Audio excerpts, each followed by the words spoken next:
Smart Ideas, la bonne idée du jour, elle est signée Astrid Buisset. Bonjour. Bonjour. Bienvenue, vous êtes la cofondatrice d'Astre et compagnie créée en mars 2021 avec Amici de Collonges. Et avec quelle idée de départ? Tiens, c'est quoi Astre et compagnie? Astre et compagnie, c'est déjà l'histoire d'une belle amitié avec Amici. À la suite du confinement, en fait, on est toutes les deux mamans de 4 enfants. Et on a fait un double constat, à la fois dans les écoles, puisqu'Amici est professeur des écoles, que les classes étaient de plus en plus nombreuses et les enfants de plus en plus différents, et les maîtresses toutes seules. Donc il fallait trouver des outils autocorrectifs pour gérer l'autonomie des enfants et éviter le numérique, qui prend beaucoup de place dans les écoles aujourd'hui. Vous êtes complémentaires toutes les deux, donc elle est à l'école. Voilà, elle est à l'école. Et vous? Et moi, ça fait 15 ans que je travaille dans les jeux, D'accord. Chez différents fournisseurs et distributeurs. Et donc, je me suis dit qu'avec le jeu, on pouvait amener aussi une complémentarité et remettre des étoiles dans les yeux des enfants qui travaillent. Oui. Alors, on va parler du côté Made in France de ce jeu. C'est notamment pour ça que vous êtes ici. Mais ça s'appelle Étoilium. Alors, c'est quoi? Un réservoir d'étoiles? Qu'est-ce qu'on fait avec ce jeu? Alors, c'est exactement ça. Donc, l'Étoilium, c'est un ordinateur qui est mécanique. Mettez-le un peu haut, parce que là, on ne le voit pas. Ouais. Un ordinateur. Là-dedans, il y a un ordinateur. Oui, c'est mécanique. Il est sans pile, sans ondes et sans écran. Et le principe est très simple. Les enfants doivent simplement répondre aux 10 questions de couleur. Et si les réponses sont justes, et uniquement si elles sont justes, ce qui oblige à se relire, eh bien alors, la petite trappe s'ouvre, c'est magique, et les enfants gagnent une petite gommette qu'ils vont gratter. Okay. Ça, c'est un système de points, ça fait de la dopamine, un peu comme dans les jeux vidéo. Ouais. La récompense, ça fonctionne toujours, et la gommette, c'est universel. Ouais. Et donc, il y a cette volonté de sortir aussi un peu les enfants des écrans. Ça faisait partie de la feuille de route, en quelque sorte, du jeu quand vous l'avez créé? Oui, absolument. En fait, il y en a déjà beaucoup. Il y en a de plus en plus. Nous, on a 4 enfants chacune, et on constate avec les années que vraiment, ils sont très sollicités et très addicts aux écrans. Alors qu'il est vraiment important, surtout à l'heure de l'intelligence artificielle, les connaissances, ils les auront, mais de manipuler, de toucher, de faire travailler ses sens, et surtout avec l'Étoilium, c'est allié avec des exercices en fait de maths, de français, de logique, de lecture, et de faire travailler son cerveau, de réfléchir, de se creuser la tête, de remuer ses méninges en fait. Ouais.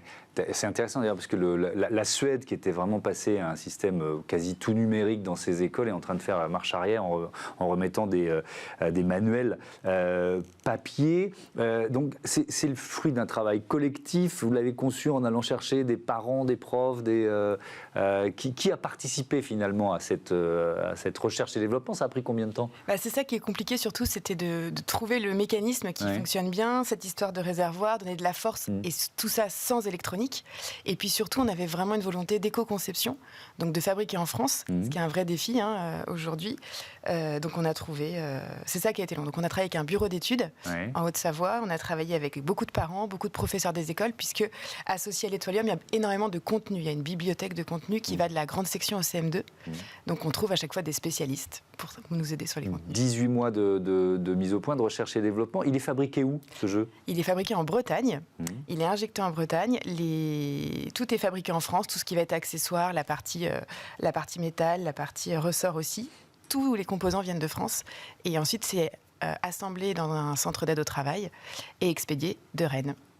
Est-ce que ça a été si facile de trouver des partenaires français? Est-ce qu'il y a un écosystème du jeu encore suffisamment puissant en France pour que ça ait été facile? Alors, de mon expérience, c'est facile sur la matière papier, carton et bois, puisqu'il y a quand même encore du savoir-faire, notamment dans le Jura. Sur la partie plastique, c'est beaucoup plus audacieux. Il faut quand même travailler de mainmise avec des gens qui ont la compétence sur les moules à injection, etc. Et trouver les bonnes matières aussi, puisqu'on a des normes jouets qui ne sont pas les mêmes que celles de l'automobile, où on injecte beaucoup en France, mais pour les enfants, il y a des normes qui sont spécifiques. Alors justement, vous nous avez dit un jeu éco-conçu. C'est compatible avec un jeu plastique, ça? Alors déjà, c'est un plastique pur, donc il est très facilement recyclable, ça c'est important. Et ensuite, on est sur un cycle de vie très long.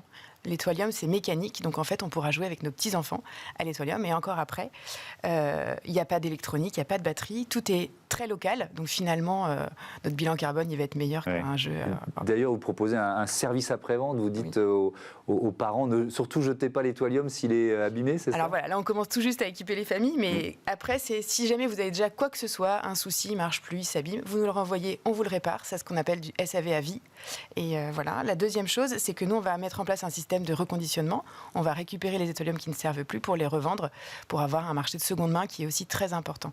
Merci beaucoup Astrid Busset, bon vent à Astre et compagnie, à votre étoilium. Voilà, c'est la fin de ce numéro de Smart Impact. Merci à toutes et à tous de votre fidélité à l'émission, mais aussi à la chaîne Bismart, la chaîne des audacieuses et les audacieux. Salut.